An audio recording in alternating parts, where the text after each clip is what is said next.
Hello dear friend, स्वागत है आपका आपके यूट्यूब चैनल जमरे एजुकेशन पॉइंट में। अभी एक दो दिन से ऑफलाइन क्लासेस के कारण वीडियो अपलोड नहीं हो पा रहे थे। समय बहुत ही कम बचा है, इसलिए ऑफलाइन क्लासेस में ही थोड़ा बिजी थे, तो इसीलिए कारण वीडियो अपलोड नहीं हो पा रहे थे। तो बच्चों के कॉल और मैसेजेस आ रहे थे, इसलिए आज हम लेके आए हैं बायोकेमिस्ट्री के 100 MCQs।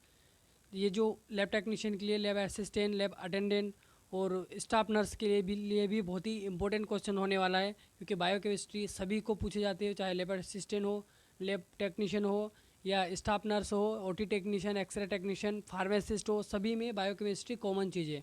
तो सभी के लिए बहुत ही बेनिफिट होने वाला है। तो इस वीडियो को ज़्यादा से ज़्यादा लोगों को शेयर कर दें, और जिन्होंने अभी तक चैनल को सब्सक्राइब नहीं किया है उस चैनल को सब्सक्राइब कर लें और बेल आइकन दबा लें, क्योंकि बायोकेमिस्ट्री के बहुत ही इंपॉर्टेंट MCQs हम लेके आने वाले हैं, जो होने वाली एग्ज़ाम में संभवतः आने योग्य हैं। तो आइए हम डिस्कस करते हैं नॉन स्टॉप क्लासेस में। ठीक है, तो क्लासेस नॉन स्टॉप है, तो चाहे कमेंट्स हो, सब्सक्राइब हो, वो स्टॉप नहीं होना चाहिए।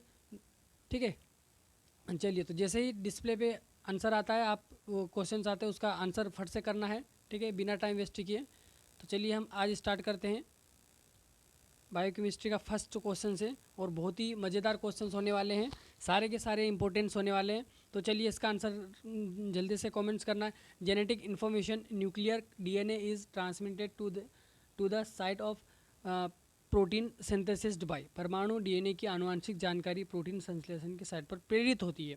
ठीक है, तो जैसे कि ये अब बताना चाहेंगे कि सबसे पहले तो हमें इनके बारे में पता होना चाहिए कि RNA क्या है, mRNA क्या है और tRNA क्या है, क्योंकि ये बहुत ही मोस्ट है और इसके ऊपर से क्वेश्चन हर साल पूछे गए हैं। ठीक है, इन तीन ऑप्शंस में से क्वेश्चन बने हैं। तो ये जो RNA उसका जो फुल फॉर्म होता है राइबोसोमल RNA। ठीक है, और जो mRNA है वो मैसेंजर RNA, और जो tRNA है वो ट्रांसपोर्ट RNA है। ठीक है, तो हमें जैसे अगर नॉर्मली क्वेश्चंस पूछता है कि प्रोटीन का सिंथेसिस कौन करता है, तो हम फट से उसको लगाएंगे राइबोसोम्स। ठीक है, तो राइबोसोम्स प्रोटीन का सिंथेसिस करते हैं, लेकिन यहाँ पर क्या पूछा गया है, जेनेटिक मटेरियल का इन्फॉर्मेशन, मतलब इन्फॉर्मेशन कौन देता है DNA को। ठीक है, और फिर वो वहाँ से, अब DNA के अंदर भी हमारा एक राइबोसोम्स होता है वो। ठीक है, उसके अंदर भी राइबोसोम्स छुपा होता है, लेकिन वो RNA में कन्वर्टेशन होता है। ये सारी चीज़ें पूछी गई। तो यहाँ पर जो पूछा गया कि जेनेटिक इन्फॉर्मेशन कौन करता है, तो इन्फॉर्मेशन कौन देगा, कहने का मतलब मैसेज। हम एक नॉर्मली लैंग्वेज में बोले तो मैसेज, जेनेटिक इन्फॉर्मेशन मतलब वो मैसेज ट्रांसफ़र करना है, सिर्फ वो मैसेज देने की बात हो रही है, मैसेज इन्फॉर्मेशन देने की बात हो रही है। ठीक है, तो जो जेनेटिक आनुवंशिक पदार्थ है उसको क्या करना है, हमें सिर्फ एक मैसेज देना। तो मैसेज देने का काम कौन करेगा, मैसेंजर। ठीक है, तो इसका जो राइट आंसर होने वाला है B, इसका राइट आंसर हो। ठीक है, तो सभी के सभी क्या कमेंट्स किए हम चेक करेंगे। ठीक है, तो बी इसका राइट आंसर होने वाला है। ठीक है, अगर ओनली सिंथेसिस ऑफ प्रोटीन की बारी आती है तो वो आता हमारा ए वाला आंसर होता है, क्योंकि वो राइबोसोमल RNA है।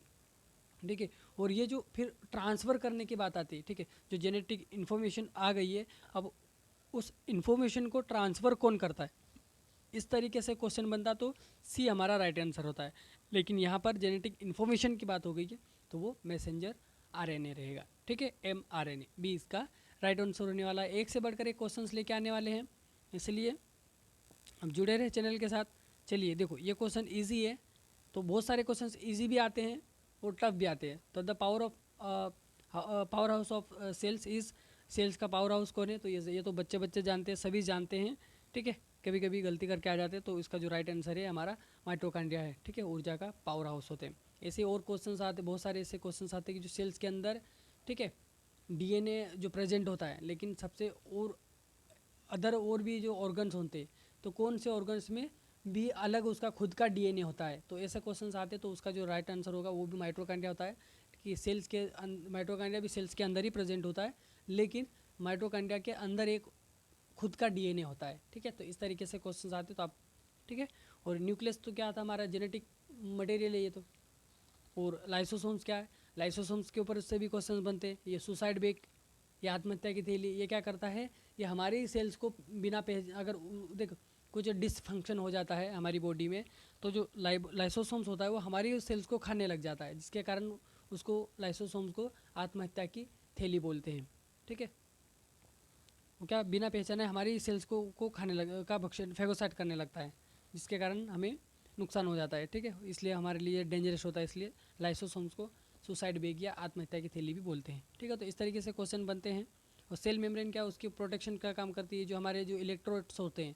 ठीक है, इलेक्ट्रॉन्स में कि सोडियम पोटेशियम जो जितने भी इनऑर्गेनिक सब्सटेंस है या ऑर्गेनिक सब्सटेंस, उनको क्या करती है, वो सेल मेम्ब्रेन एक परमिएबल मेम्ब्रेन टाइप की होती है। ठीक है, चलिए आगे बढ़ते हैं। तो इसका जो राइट आंसर है सी, इसका राइट सभी लोग जानते हैं। चलिए इसका आंसर सभी लोग करेंगे।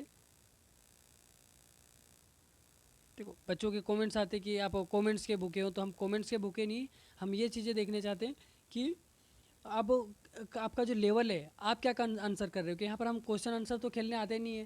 ठीक है, तो हमें एक आप लॉजिक लगेगा कि आप किस तरीके से आप क्या जो क्वेश्चंस को देखते हो। क्योंकि यहाँ पर आप तो देख लोगे, लेकिन वहाँ पर आप गलती नहीं हो पाएगी, इसलिए कमेंट्स करने के लिए बोलते हैं। ठीक है, बाकी और कोई उसका नज़रिया नहीं है। कमेंट्स करने का एक ही कारण है, ताकि आप यहाँ पर गलत कर दोगे तो चल जाएगा, वहाँ पर गलत नहीं करना एग्जाम में। ठीक है, तो आप यहाँ पर चेक कर सकते हो आपको कि आप क्या इसका आंसर सही करते हो या गलत करते हो। ठीक है, तो उसके हिसाब से इसका आंसर क्या होने वाला है। The digestive enzyme is a cellular compound are confined. ठीक है, तो सेलुलर यौगिक के पाचन एंजाइम सीमित है।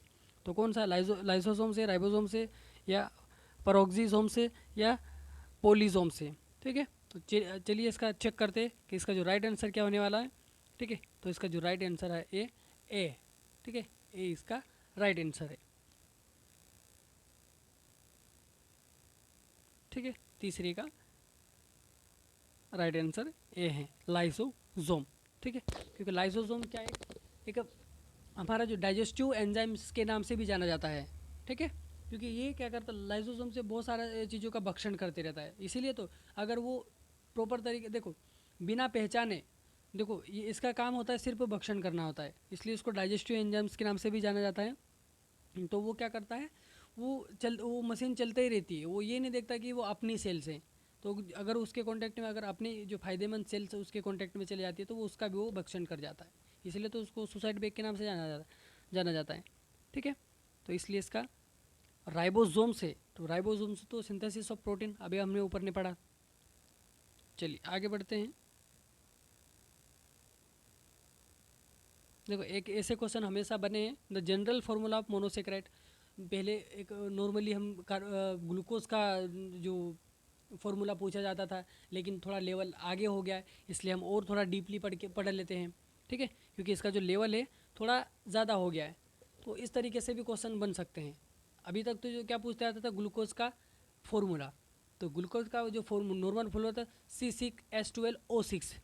तो उसमें बहुत सारे क्वेश्चंस बनते हैं ग्लूकोज के ऊपर से भी।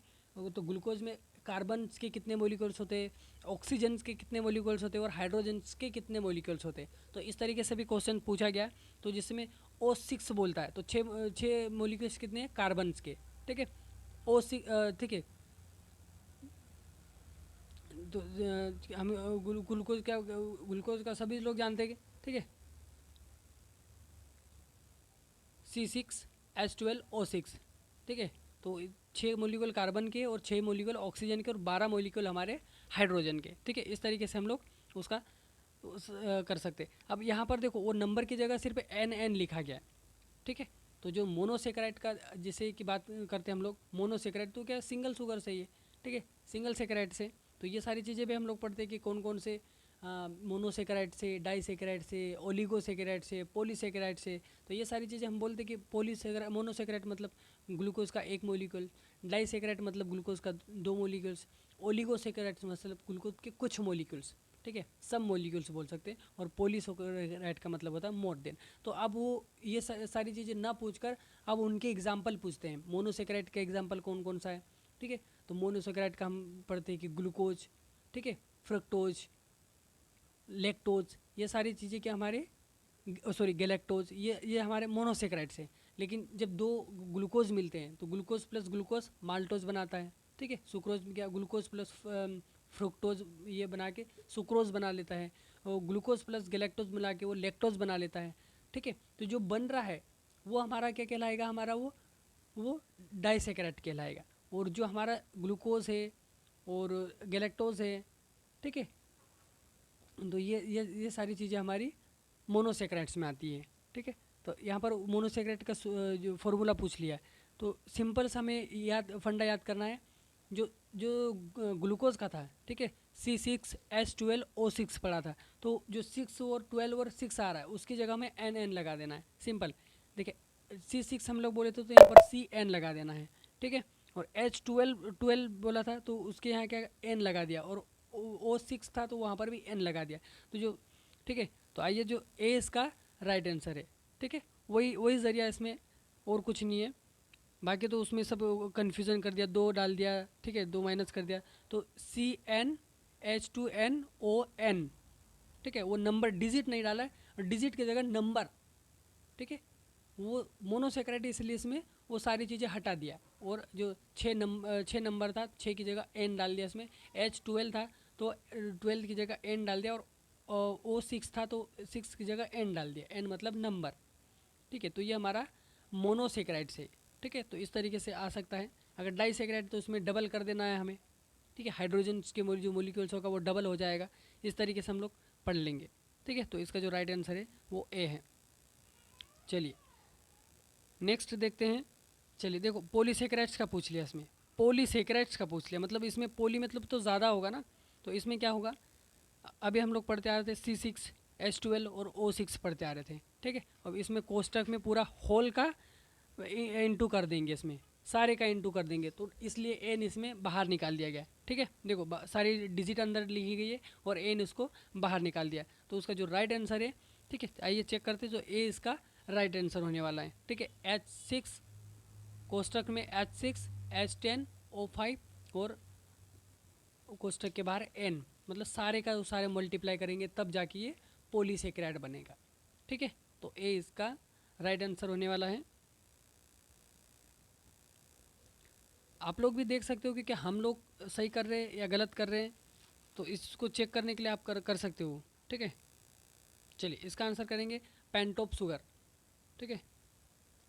तो इसका फटाफट आंसर करेंगे पेंटोप शुगर क्या चीज़ है, कौन सा है। डिहाइड्रो एसीटोन, राइबुलोज, इरिथ्रोज या ग्लूकोज।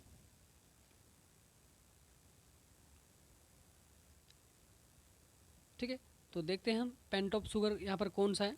तो इसका जो राइट आंसर है बी, राइबुलोज। जो राइबुलोज को हम लोग पेंटोप शुगर के नाम से जानते हैं, ठीक है। हेक्सोस, मोनोस, ठीक है, ऐसा तो मोनो तो हमारा ग्लूकोज ही है, ठीक है। ग्लूकोज क्या हमारा मोनो है, ठीक है। और ट्रायोज, इरिथ्रोज हमारा ट्रायोज है, ठीक है। और जो राइबोज है हमारा पेंटोप शुगर है, ठीक है। तो इस तरीके से आप पढ़ सकते हो।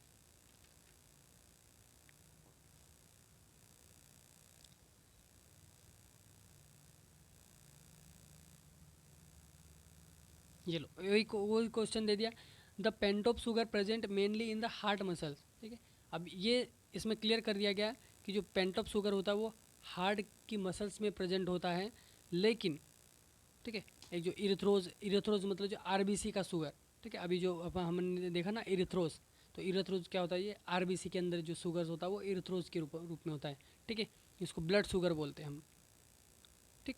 तो और जो हार्ट की मसल्स के अंदर जो शुगर्स होता है, और वो जो अब इसमें क्लियरली बता देगा the pentose sugar present mainly in the heart muscle, मुख्य रूप से हार्ट मसल की मांसपेशियों में मौजूद जो शुगर्स होती है वो कौन सी होती है, ठीक है। लाइजोज होगा, राइबोज होगा, एराबिनोज होगा या जाइलोज होगा, ठीक है। अब ये गलती मत कर देना कि हमने जो पेंटोप शुगर पूरा को, तो वो राइबोज है, तो हम राइबुलोज पढ़ा है ना कि राइबोज, ठीक है। राइबुलोज, पेंटोप शुगर क्या है, राइबुलोज है, ठीक है। तो जो हार्ट मसल्स के अंदर जो शुगर्स होगी वो लाइजोजोल्स होगा, तो ए इसका राइट आंसर आएगा, ठीक है। लाइजोस, लाइजो शुगर हार्ट मसल्स के अंदर प्रेजेंट होता है। देखो शुगर मतलब हर एक चीज़ में, हमारी बॉडी की में जितनी भी पार्ट्स है, खून से लेकर सभी चीज़ों में अलग अलग शुगर होता है। आपका छोटा से छोटा जो जेनेटिक मटेरियल है वहाँ पर भी अलग शुगर है, हर चीज़ में अलग शुगर है, ठीक है। आरबीसी की हम वो सॉरी आरबीसी जो ब्लड की बात हो तो इरिथ्रोज, ठीक है। तो इस ये ब्लड शुगर है, तो इस तरीके से हम लोगों को पढ़ना है। हर एक बॉडी पार्ट में अलग अलग प्रकार का शुगर है, क्योंकि शुगर्स के कितने सारे टाइप्स है, ठीक है। तो इस तरीके से आप नोट कर सकते हो कोरिलेट करके कि भाई इरिथ्रोज आ गया तो ये ब्लड शुगर हो गया, ठीक है। और मसल्स की बात आएगी तो लाइजोस, ठीक है। और पेंट ऑफ शुगर किस नाम से जाना जा सकता है, ये भी पूछ लेते। तो हर एक एंगल के से हम लोग क्वेश्चंस निकाल के लाए हैं, ठीक है।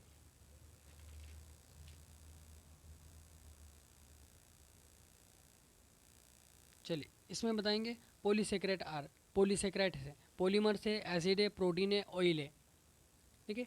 हम ऑफलाइन कोचिंग के बाद भी ऑनलाइन के लिए जो वीडियो अपलोड करते हैं तो बहुत ही टाइम बिल्कुल भी नहीं रहता, लेकिन हम सोचते कि चलो बाकी बच्चों का भी भला हो, ठीक है। ऑफलाइन तो ठीक है, लेकिन हमें इस चीज़ की भी खुशी होती है कि कोई हमारे वीडियो को देखकर भी किसी का सिलेक्शन होगा, तो इससे बड़ी बात क्या हो सकती है, ठीक है।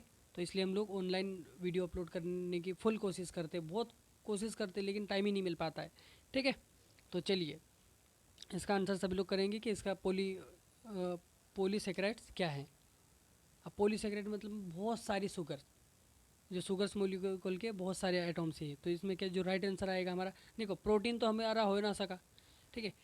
प्रोटीन भी नहीं हो, अब ऑयल का मतलब होता है फैट, ठीक है। यहाँ पॉलीसेकेराइड शुगर्स की बात हो रही है, तो ऑयल जो इसका जो राइट आंसर है हमारा वो ए आएगा, ठीक है। अब ए क्यों आया, क्योंकि देखो ऑयल का मतलब फैट होता है तो वो शुगर नहीं है। प्रोटीन, प्रोटीन खुद अलग है, ठीक है। एसिड, तो एसिड कैसे हो सकता है, ठीक है, वो तो कन्फ्यूज़न करने के लिए। तो पॉलीमर्स, तो पॉलीमर्स इसका राइट आंसर है, ठीक है।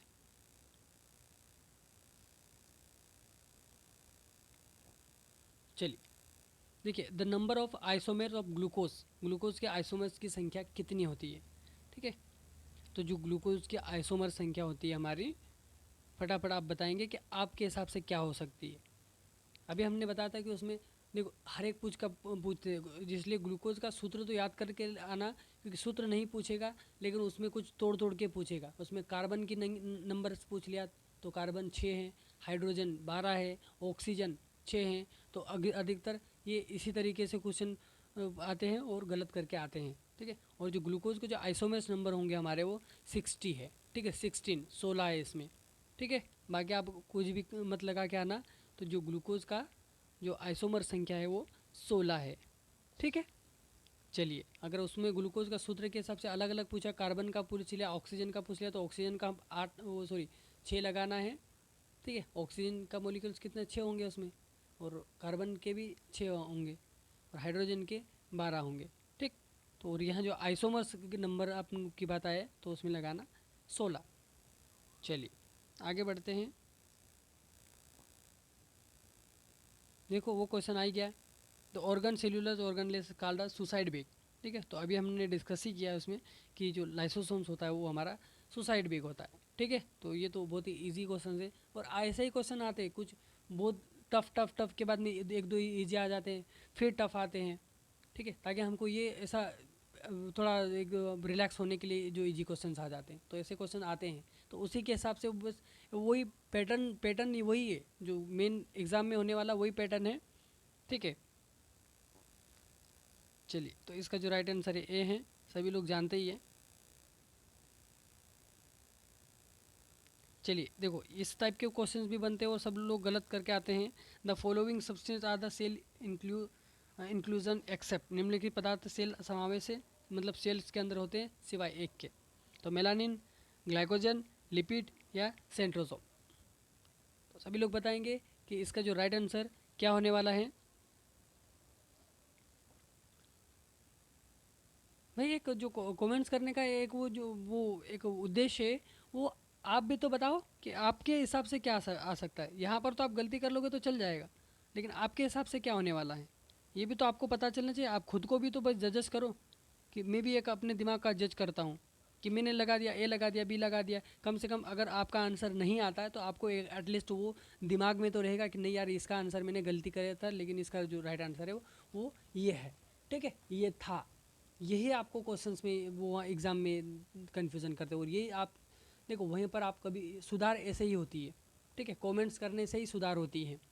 यहाँ पर तो आप जैसे आपने लगा दिया मेलेनिन, या बी लगा दिया, या सी लगा दिया, डी लगा दिया, लेकिन वो गलती आपसे वहाँ पर तो नहीं होगी, यहाँ तो हो जाएगी, लेकिन जो मेन एग्ज़ाम होगी वहाँ तो नहीं होगी, क्योंकि वहाँ आपको पता चल जाएगा कि मैंने इसका आंसर ये लगाया था, तो इसका राइट आंसर ये था, ये है, उद्देश्य यही है, ठीक है।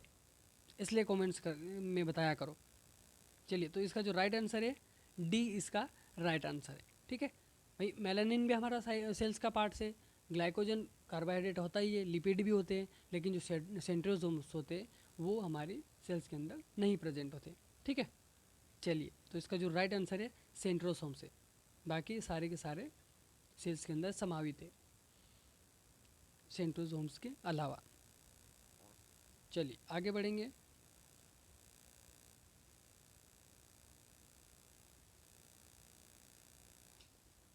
इसके ऊपर से बहुत सारे क्वेश्चन बन चुके हैं, इसलिए हम उसको तोड़ ताड़ के क्वेश्चंस लेके आए हैं।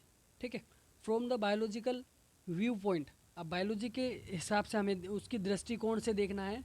ठीक है, कि जो सॉल्यूशन कैन बी, ठीक, ग्रुपेड इनटू, कितने ग्रुप में जो बायोलॉजी के हिसाब से हमें, ठीक है, जैविक दृष्टिकोण से समाधानों को समूहीकृत किया जा सकता है।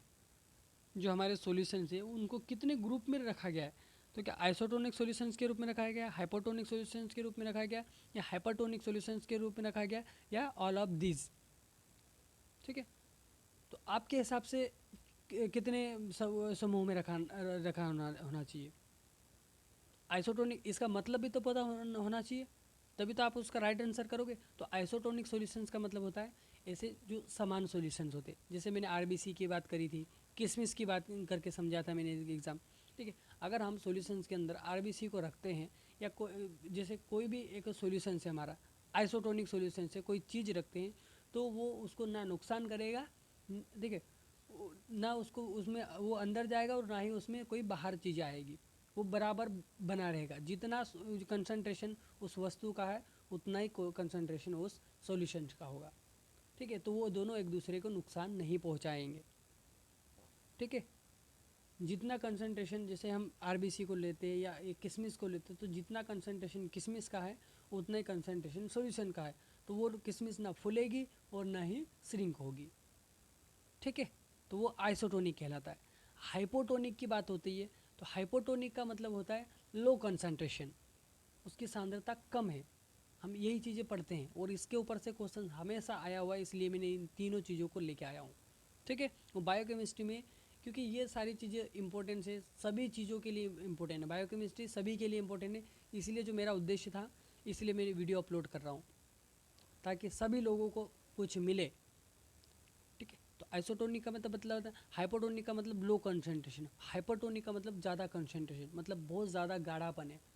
अगर ज़्यादा गाढ़ापन है उसमें हम लोग कुछ ऐसी चीज़ें रख देंगे, जैसे आरबीसी को ही रख दे, तो आरबीसी क्या हो जाएगी, उसमें श्रिंक हो जाएगी। ठीक है, तो इस तरीके से हमें क्वेश्चंस को समझना है। तो बायोलॉजिकल की दृष्टि से ये सारी चीज़ें, ठीक है, ये सारी कंडीशन, ये सारे सॉल्यूशंस हो सकते हैं। ठीक,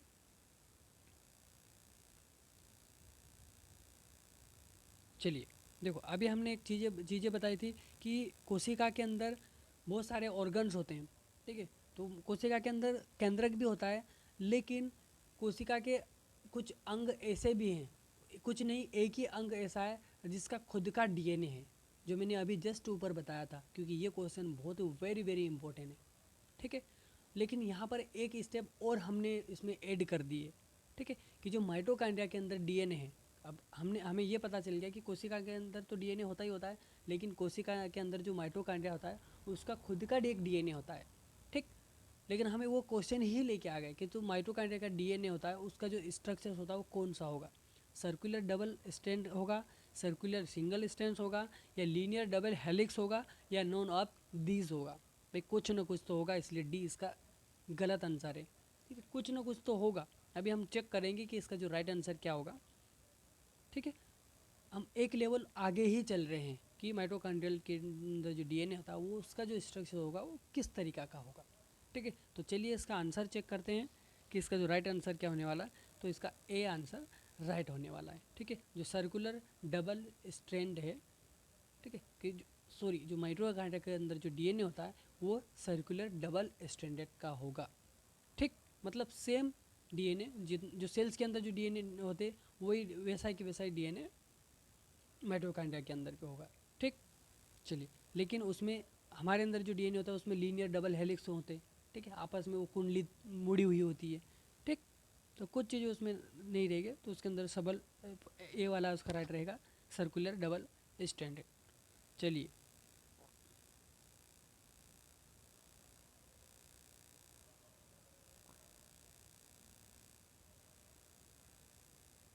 the most active site of protein synthesis is the, protein संश्लेषण की सक्रिय साइट है।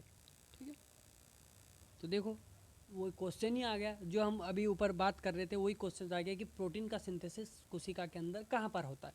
न्यूक्लियस करता है, राइबोसोम करता है, माइटोकॉन्ड्रियन करता है, या सेल सेप करता है। ठीक है भाई, न्यूक्लियस तो जेनेटिक मटेरियल से, ठीक है, तो उसका जो प्रोटीन का सिंथेसिस अभी ऊपर हमने क्या बताया था, ठीक है, राइबोसोम्स, तो राइबोसोम्स ही प्रोटीन की फैक्ट्री, ऐसा ऐसे भी क्वेश्चंस आते हैं कि प्रोटीन की फैक्ट्री किसे कहते हैं। ठीक, तो इस तरीके से क्वेश्चन में कुछ भी घुमा सकते हैं। वो सिंथेसिस आपने पढ़ के गया सिंथेसिस, और वहाँ पर आ गया फैक्ट्री, प्रोटीन की फैक्ट्री कौन है, तो आप कंफ्यूजन नहीं होना है, आंसर वही टिक करना है जो प्रोटीन का सिंथेसिस करता है। ठीक है, तो बी इसका राइट आंसर है। ठीक, चलिए प्रोटीन माइटोकॉन्ड्रिया तो आप जानते ही हो, न्यूक्लियस जानते ही हो। ठीक है, सेल स्टेप तो कन्फ्यूजन करने के लिए दे दिया था।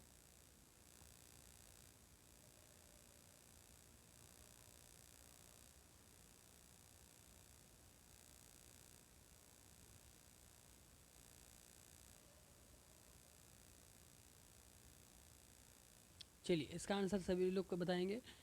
ठीक है, कि which of the following is required for crystallization and storage of the hormone insulin. ठीक है, हार्मोन इंसुलिन के क्रिस्टलीय भंडार के लिए निम्नलिखित में से कौन सा आवश्यक है। मैग्नीशियम, ठीक है, Mn, Mg, Ca और Zn। चलिए, तो आपके हिसाब से क्या आएगा, क्वेश्चन में क्या पूछा गया था, हार्मोन इंसुलिन के क्रिस्टलीय और भंडारण के लिए निम्नलिखित में से कौन सा आवश्यक है। ठीक है, उसका क्रिस्टलीकरण करना और उसका भंडारण करने के लिए, स्टोरेज करने की बात हो रही है सीधी सीधी, कि इंसुलिन का स्टोरेज कौन करता है। ठीक, तो चलिए चेक करते हैं। तो इसका जो राइट आंसर है जिंक, भाई आयरन ही इसका भंडारण करता है। ठीक है, इंसुलिन का। चलिए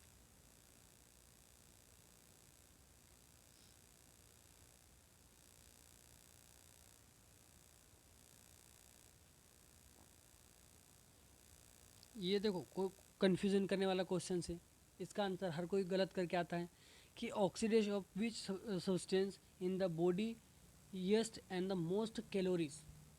कैलोरीज नाम आ गया, शरीर में किस पदार्थ का ऑक्सीकरण सबसे अधिक कैलोरी देता है।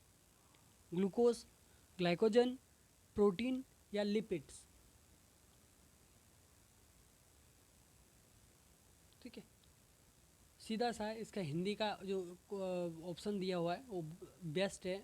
उसी से अपने को समझ में आ रहा है कि शरीर में किस पदार्थ का ऑक्सीकरण सबसे अधिक कैलोरी देता है।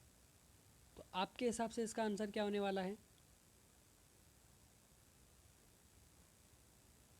चलिए, तो इसका जो राइट आंसर आता है हमारा, देखो ग्लूकोज का काम होता है हमारे शरीर में एनर्जी देना।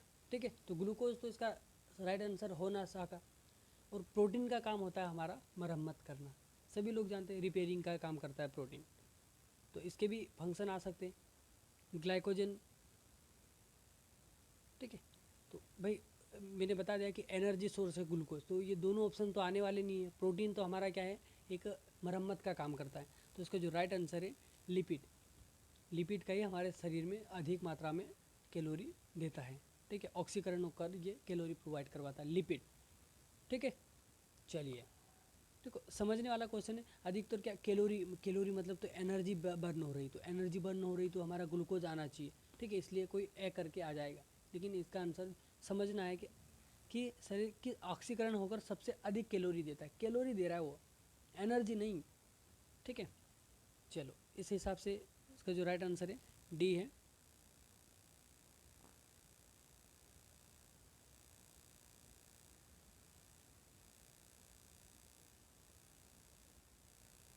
चलिए इसका आंसर सभी लोग बताएंगे। Milk is deficiency in which vitamin, दूध की कमी, दूध में किस विटामिन की कमी होती है। ऐसा भी बोल सकते हम लोग कि जो मिल्क में कौन सा विटामिन होता है, ठीक है। अब वो होता है अगर समझ लिए तो उसकी डेफिशिएंसी भाई वही विटामिन की डेफिशिएंसी होगी, है ना। तो समझने वाली बात है। तो कौन सा हो सकता है, vitamin C, vitamin A, vitamin B12, vitamin K. तो सभी लोग जानते हो विटामिन के ऊपर से आप कोई भी क्वेश्चन गलत नहीं करके आओगे। लेकिन अब जो क्वेश्चन बनते हैं वो उल्टे सीधे। पहले क्या नॉर्मली विटामिन ए की कमी से रतौंधी, विटामिन डी की कमी से कैल्सीफेरॉल्स, ठीक है, विटामिन सी की कमी से स्कर्वी, बस ये पढ़ के आ गए थे हम लोग। विटामिन बी की कमी से बेरी बेरी रोग। तो ये सारे एक नॉर्मल बात हो गई है। अभी तो इनके साइंटिस्ट नेम पूछते हैं, अभी वो भी नहीं पूछने लगेंगे, अभी कुछ और डिफ़िकल्ट पूछते हैं उसमें, ठीक है। तो वही इसी टाइप के क्वेश्चन बनते हैं। मिल्क में हम लोग बात करेंगे तो मिल्क में क्या हो जाता है, लैक्टिक एसिड। अब लैक्टिक एसिड कौन सा होता है, खट्टा खट्टा, है ना। जब दूध हमारा उसको हम क्या है उसका उसका फर्मेंटेशन करवाते हैं, ठीक है। फर्मेंटेट करने के बाद हमारा दूध कैसा लगता है, खट्टा खट्टा। तो खट्टा कौन होता है यहाँ पर, विटामिन सी, ठीक है। तो आंवले, संतरे, ये सारी चीज़ें खट्टी होती है, ठीक है। तो इस हिसाब से हम लोग दिमाग लगा सकते हैं। तो जो राइट आंसर हमारा आएगा वो सी आएगा, ठीक है। चलो ठीक,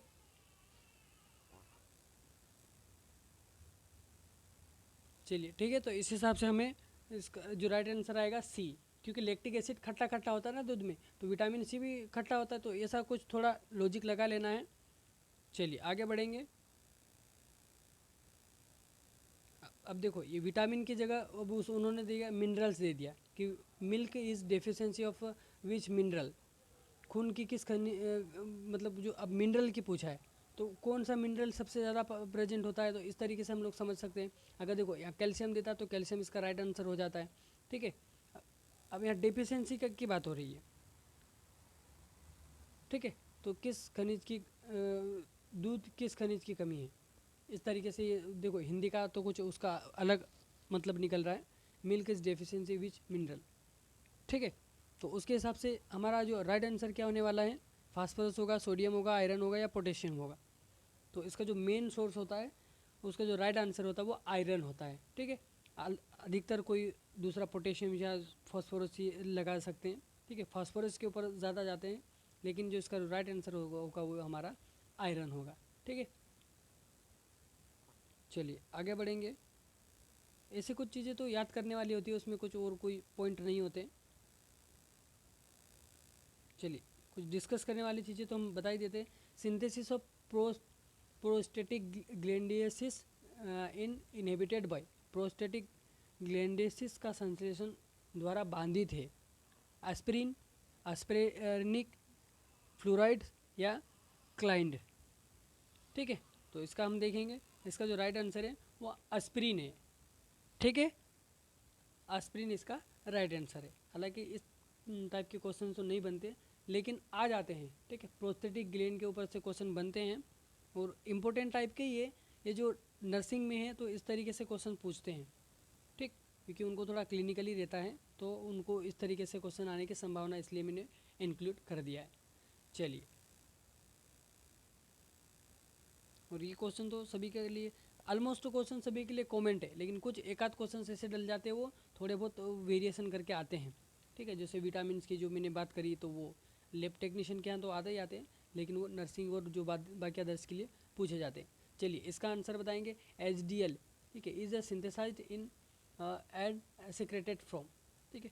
HDL को संश्लेषित और स्रावित किया जाता है पैनक्रियास के द्वारा, लीवर के द्वारा, किडनी के द्वारा और मसल्स के द्वारा। बहुत ही बढ़िया क्वेश्चन है और इसके ऊपर से क्वेश्चन बने हैं और घुमा फिरा के इसके ऊपर से क्वेश्चन बने।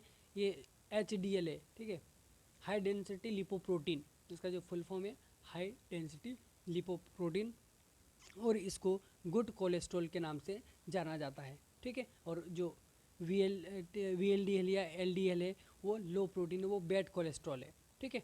तो इसका जो क्वेश्चन आते थे वो हाई वो क्या गुड कोलेस्ट्रॉल, इस तरीके से क्वेश्चन आते थे पहले। सिंपल से पूछते थे बैड कोलेस्ट्रॉल और गुड कोलेस्ट्रॉल।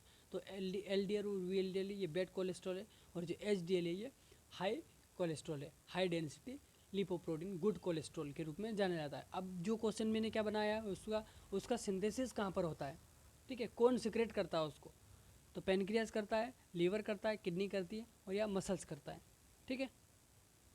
और ये जो क्या करता है, ये ज़्यादा मात्रा में अगर वो लो हो जाते हैं तो ये एथेरोस्क्लेरोसिस डिजीज़ करते हैं, जो कि वेन्स के अंदर ब्लॉकेज बनाने का काम करता है, ठीक है।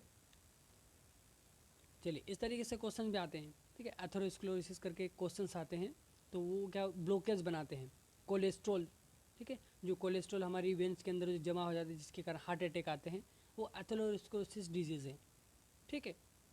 तो ये सारी चीज़ें कहाँ पर सिंथेसाइज होती है, ये लीवर सिंथेसिस करता है, ठीक है। तो इसलिए बी इसका राइट आंसर है, एच डी। चलिए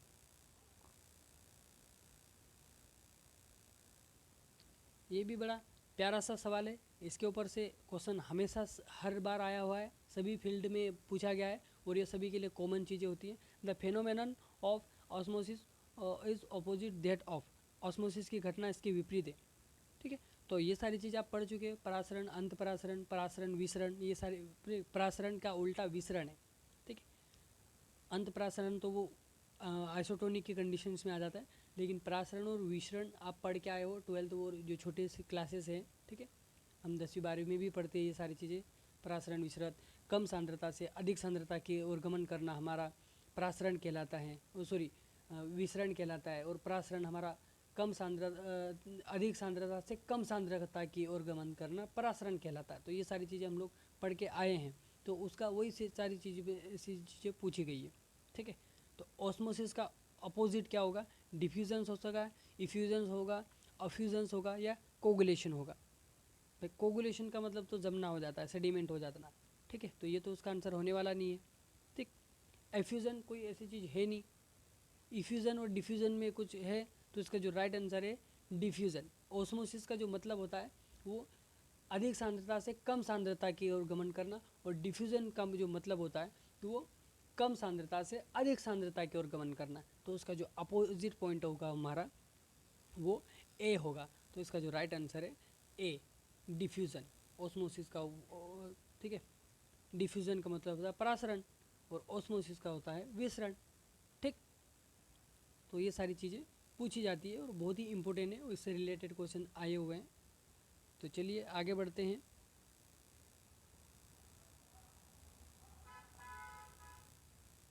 देखो ये क्वेश्चंस भी हमेशा पूछा गया है, इजी क्वेश्चंस है। The sugar found in DNA, DNA में किस तरीके का शुगर प्रेजेंट होता है, ठीक है। तो मैंने बताया था कि हमारी बॉडी में हर एक पार्ट्स में अलग अलग प्रकार के शुगर मोलिकुल्स हैं, क्योंकि जो शुगर का टाइप्स कितना बड़ा है, शुगर बहुत बड़ा टॉपिक से इसके ऊपर से क्वेश्चंस आते हैं, ठीक। अब डीएनए का फुल फॉर्म है तो सभी लोग इसका राइट आंसर कर देंगे, डीऑक्सीराइबोन्यूक्लिक एसिड, ठीक है। अब हम बोलते कि डीएनए में शुगर की बात हो रही है, जाइलोज तो आएगा नहीं, डेक्सट्रोज ये शुगर है, लेकिन डेक्सट्रोज हमारा, ठीक है। तो इसका जो हमारा शुगर में क्या आएगा, डीऑक्सीराइबोज। तो इसका जो राइट आंसर है सी, कि फुल फॉर्म में लिखा हुआ इसका डीऑक्सीराइबोन्यूक्लिक एसिड। तो जो डीऑक्सीराइबोज है, हालांकि इसका जो आंसर पहले शॉर्ट भी दे सकता था, वो राइबोज दे सकता था, लेकिन मैंने उसको थोड़ा ट्रिकी तरीके से घुमा दिया है। राइबोलोज नहीं लगाना है, राइबोलोज एक अलग शब्द है, ठीक है। राइबोज उसका राइट शब्द है, डीऑक्सीराइबोज, ठीक। सिंपल सा राइबोज दे सकता था, लेकिन हम थोड़ा डिफ़िकल्ट पढ़े, ठीक है, थोड़ा डीप टाइप का पढ़े, थोड़ा कॉम्प्लिकेशन टाइप का पढ़े, तो हम इससे इजी क्वेश्चन तो हम लोग यू सोल्व करके आ जाएंगे, ठीक है। The sugar found in RNA, RNA में कौन सी शुगर होगा। अब वहाँ डीऑक्सी तो डीएनए था, अब यहाँ पर उसका जो राइट आंसर है ए, वो तो सभी लोग जानते हैं। डीएनए में डीऑक्सीराइबोज था, तो आरएनए में तो डीऑक्सी हट जाएगा, तो राइट आंसर ए हो जाएगा, ठीक है। चलिए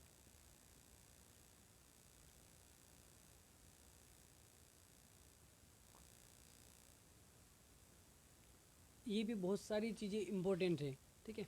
ये चीज़ें बहुत ही ज़्यादा इंपॉर्टेंट है और इससे भी क्वेश्चन पूछा गया है। The sugar found in milk, ठीक, तो मिल्क के अंदर कौन सी शुगर प्रेजेंट होती है और फलों के अंदर कौन सी शुगर प्रेजेंट होती है, तो ये सारी चीज़ें पूछी जाती हैं, ठीक है। जैसे चावल, गेहूँ, तो इसमें तो हमें ग्लूकोज मिलता ही है, ठीक है, वो ग्लूकोज एक कार्बोहाइड्रेट, ठीक है, ग्लूकोज के रूप में ही मिल जाती है, ग्लूकोज फाइबर के रूप में। लेकिन जो मिल्क होता है, तो मिल्क में किस तरीके से की जो होती है, तो हम देखो बार बार एक ही चीज़ें पढ़ते हैं, बैक्टीरिया पढ़ते हैं तो लैक्टोज, ठीक है, लैक्टोबैसिलस। और एसिड की बात करते तो लैक्टिक एसिड, तो ग्लूकोज भी भाई उसी से तो संबंधित नाम आएगा, ठीक है। भले कि आपको पता होगा लेकिन कुछ और चीज़ें हमें उसको समझ सकते हैं। भाई बैक्टीरिया हम लोग पढ़े थे, वहाँ पर भी हमें जो मिल्क के अंदर जो बैक्टीरिया था वो लैक्टोज बैक्टीरिया थे। हमने एसिड पढ़ी, तो एसिड भी हमारी क्या आएगा, लैक्टोज एसिड, ठीक है, लैक्टिक एसिड, तो वो खट्टा उसको दे रहा था, ठीक है। अब जो शुगर की बात आ रही, तो शुगर भी तो उसी का नाम का होगा, तो लैक्टोज शुगर क्या हमारा मिल्क शुगर कहलाता है। और जो फ्रुक्टोज, अब वो फल के नाम से, फ्रूट मतलब फल होता है, तो फ्रूट का फ्रुक्टोज, ठीक है। तो इसी तरीके से हम उसको कोरिलेट कर सकते हैं, तो फलों में फ्रुक्टोज और मिल्क में लैक्टोज, ठीक है। ग्लूकोज तो हमारा नॉर्मल शुगर है, ठीक है। चलिए आगे बढ़ेंगे, तो डी इसका राइट आंसर रहने वाला है।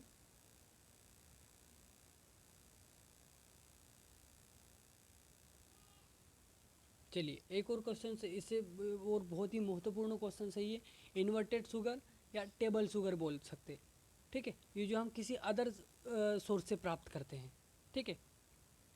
हिंदी में तो उसको उल्टा चीनी और टेबल चीनी तो ठीक है, लेकिन उल्टा चीनी वही है, इन्वर्टेड शुगर या टेबल शुगर के नाम से भी जाना जा सकता है। तो कौन है, लैक्टोज शुगर है, सुक्रोज है, या हाइड्रोलाइटिक प्रोड्यूस ऑफ सुक्रोज है, या फ्रुक्टोज है, ठीक है।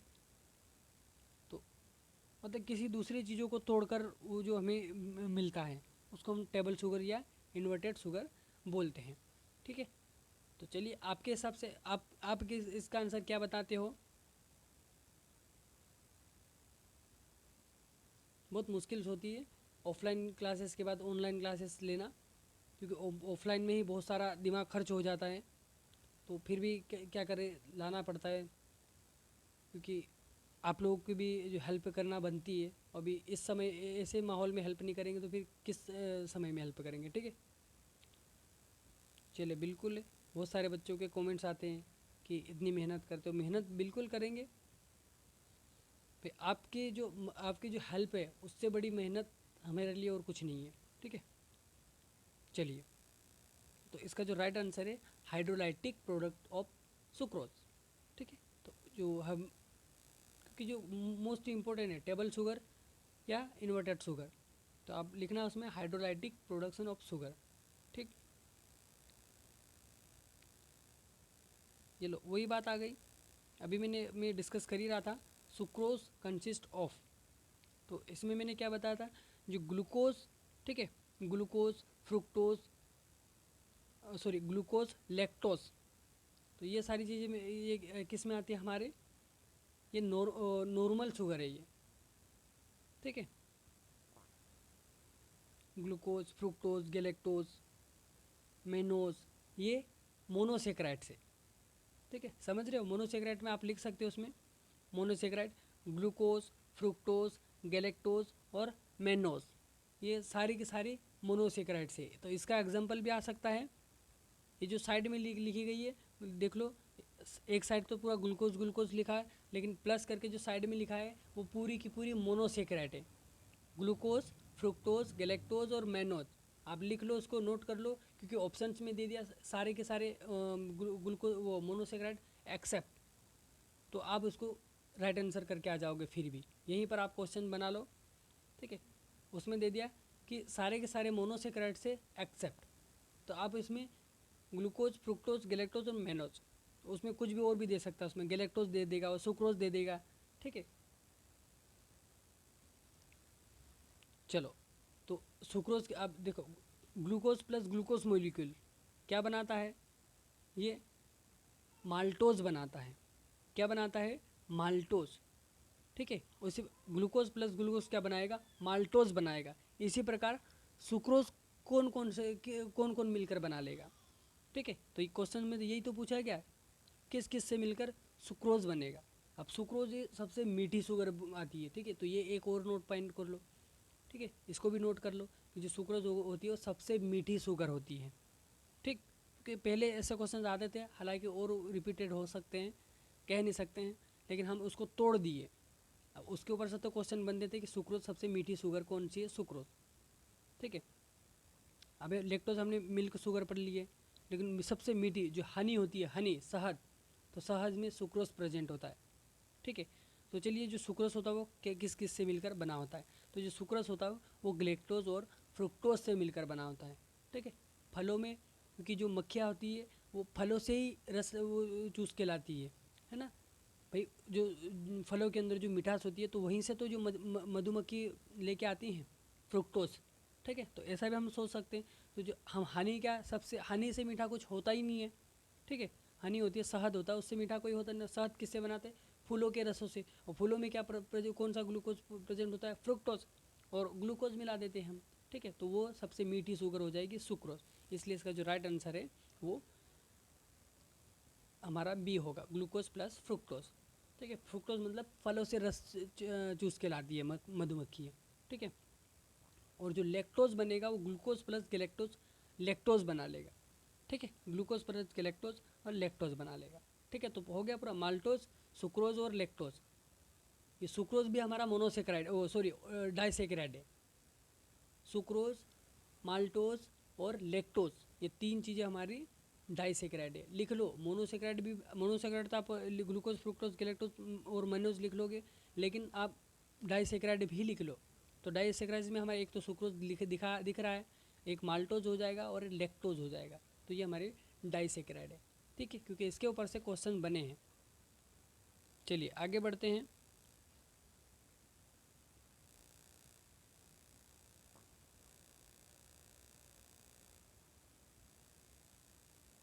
चलिए इसका आंसर करेंगे। तो monosaccharide unit are the linked 1 ठीक है 1 4 ग्लाइकोसिडिक लिंकेज इन। ठीक है, तो वो किसका, माल्टोज का होगा, सुक्रोज का होगा, सेल्यूलोज का होगा, या सेलोबाइज का होगा। ठीक है, तो इसका आंसर करेंगे कि इसका आंसर क्या होने वाला है भाई। जो मोनोसेक्राइड के एक यूनिट है उसके अंदर जो लिंकेज है, अभी हमने देखा ना, ग्लूकोज प्लस ग्लूकोज। ठीक है, मोनोसेक्राइड क्या होगा, ग्लूकोज प्लस ग्लूकोज। तो उसके बीच में का जो लिंकेज है वो किसका बना होगा, माल्टोज का होगा, सुक्रोज का होगा, या सेलुलोज का होगा। तो उसका जो राइट आंसर होगा वो माल्टोज का होगा। अभी हमने पढ़ा था ना कि ग्लूकोज और एक ग्लूकोज मिलाकर माल्टोज बनता है। ठीक है, जस्ट अभी मैंने बताया। और ठीक है, ये वाला ऑप्शन, ये ग्लूकोज प्लस ग्लूकोज क्या बनाएगा, माल्टोज। तो उसके बीच में जो लिंकेज होगा तो वो कौन सा लिंकेज होगा, वो माल्टोज लिंकेज होगा ना। ठीक है, और ग्लूकोज प्लस फ्रुक्टोज क्या बना रहा है हमारा, सुक्रोज बना रहा है। तो इसके जो बीच में जो लिंकेज होगा, ठीक है, लिंक होगा, वो क्या होगा, सुक्रोज होगा।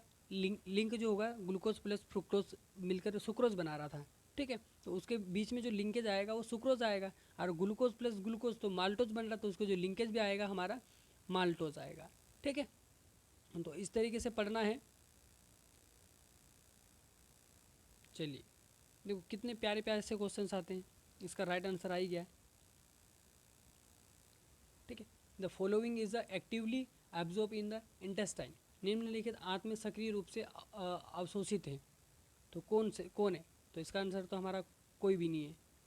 ठीक है, तो इंटेस्टाइन में कोई भी शुगर अवशोषित नहीं होता है। तो जैसे हम खाना खाते हैं तो वही हमें एनर्जी मिल जाती है, माउथ में एनर्जी हो जाती है, मिल जाती है ना। ठीक है, इसलिए इंटेस्टाइन में अब्जॉर्प्शन नहीं होता है कार्बोहाइड्रेट का, पहले ही हो जाता है वो। ठीक है, पेनक्रियाज ही हमारा इंसुलिन वो वहाँ कवर कर लेता है। और जो हम स्टार्टिंग का ही हम जैसे सबसे ऐसा क्वेश्चंस भी आते हैं कि माउथ में ही हम किसका वो क्या हो जाता है, मेटाबॉलिज्म हो जाता है, तो कार्बोहाइड्रेट का। क्योंकि वो खाना हमारे पेट में भी नहीं पहुंचता और हमको एनर्जी मिल जाती है, क्योंकि कार्बोहाइड्रेट का पाचन माउथ से ही स्टार्ट हो जाता है। ठीक है, वो इंटेस्टाइनल तक नहीं जाता है। तो आप कुछ भी गलत मत करके आना। चलिए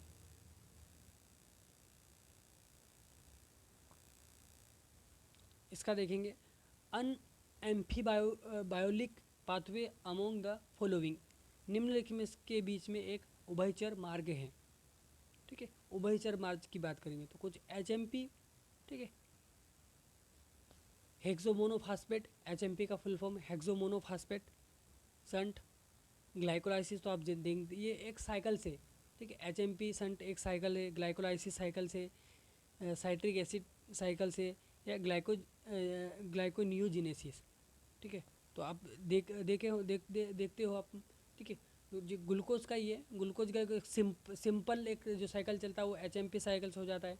अब ग्लाइकोलाइसिस, ग्लूकोज का टूटना ग्लाइकोलाइसिस होता है, तो आप पूरा ग्लाइकोलाइसिस, और आखिरी में जो एंड प्रोडक्ट बनता है वो पायरुवेट एसिड बनता है, वो इससे भी क्वेश्चंस बनते हैं।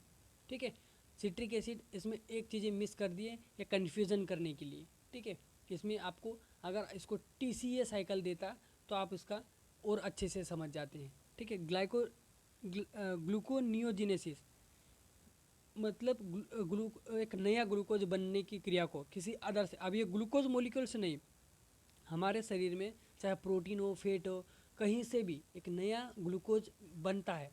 ठीक है, नया ग्लाइकोजन बनता है, उस प्रोसेसिंग को हम बोलते हैं ग्लूकोनियोजिनेसिस, एक नया बन रहा है। जिनेसिस का मतलब होता है बनना, तो एक नया मोलिक्यूल्स ग्लाइकोजन का बनने की क्रिया को ग्लूकोनियोजिनेसिस। और ये किससे भी बन सकता है, फैट से बन सकता है, प्रोटीन से बन सकता है। ठीक है, तो क्योंकि जो हमारा कार्बोहाइड्रेट वो लिपिड से भी जुड़ा होता है, प्रोटीन से भी जुड़ा होता है, जैसे ग्लाइकोप्रोटीन, लिपोप्रोटीन। ठीक है, ग्लाइकोप्रोटीन, ग्लाइकोलिपोप्रोटीन, ये सारी चीज़ें जुड़ी होती है, तो वो कहीं ना कहीं वो भी हमें वापस कार्बोहाइड्रेट देते हैं। तो वो उनसे जो हमें कार्बोहाइड्रेट, वो नॉन कार्बोहाइड्रेट बोल सकते हैं हम लोग। ठीक है, वो नॉन कार्बोहाइड्रेट हो सकते हैं, क्योंकि वो प्रोटीन का भी हो सकता है, फैट का भी हो सकता है, और वहाँ से जो बनने की जो प्रोसेस को बोलते हैं ग्लूकोनियोजिनेसिस। ठीक है, वो जो उभयचर मार्ग है वो है हमारा सिट्रिक एसिड, TCA साइकिल भी बोलते हैं जिसको। ठीक है, लेकिन यहाँ पर उसको मिस कर दिया। ठीक है, try citric acid, TCA cycle बोलते हैं। ठीक है, चलिए, ठीक है, तो इस तरीके से अपने को याद रखना है, जो TCA साइकिल है, TCA उसका लिख लो, लेकिन यहाँ इसमें देखो यही तो कन्फ्यूज़न होती है। कोई अगर TCA देता तो हो सकता है आप लोग TCA पढ़ लिए तो उसका राइट आंसर कर देते हैं। चलिए, कोरी साइकिल ट्रांसफ़र, जो कोरी का चक्र स्थानांतरण होता है वो fructose from muscles to liver चलता है, या lactose from muscles to liver चलता है, या maltose from liver to muscle चलता है, या pyruvate from liver to muscles. फटाफट आंसर करेंगे कि इसका जो राइट आंसर क्या होने वाला है। ठीक है, तो जो कोरी साइकिल चलता है वो आपको पता है वो मसल्स और लीवर के बीच में चलता है। तो अब लेकिन आपको लीवर से मसल्स की ओर चलता है या मसल से लीवर की ओर चलता है, कन्फ्यूज़न ये वाली चीज़ें हैं। ठीक है, आप लोगों ने पढ़ तो लिया होगा जो कोरी साइकिल्स ट्रांसफ़र क्या होता है इसमें। ठीक है, इसमें जो क्या होगा, जो कार्बोहाइड्रेट का ही वो होता है, एक दूसरे को आदान प्रदान होता है, उसी का स्थानांतरण होता है कार्बोहाइड्रेट का ही। ठीक है, ये सब कार्बोहाइड्रेट का ही चलते रहता है।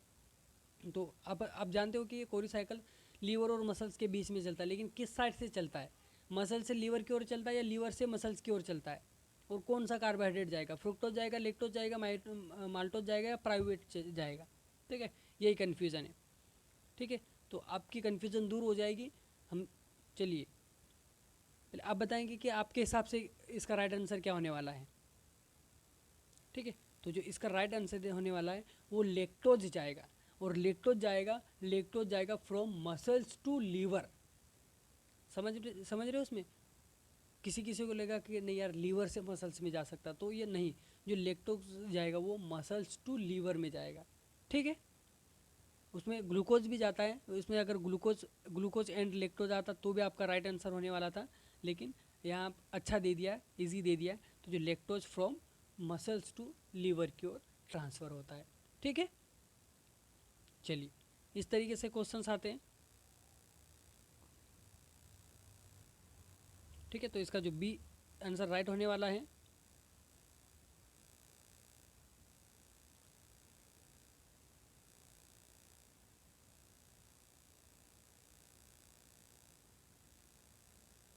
चलिए, during starvation ketone bodies are use to fuel by, भूखमरी के दौरान कीटोन निकायों का उपयोग ईंधन के रूप में किया जाता है।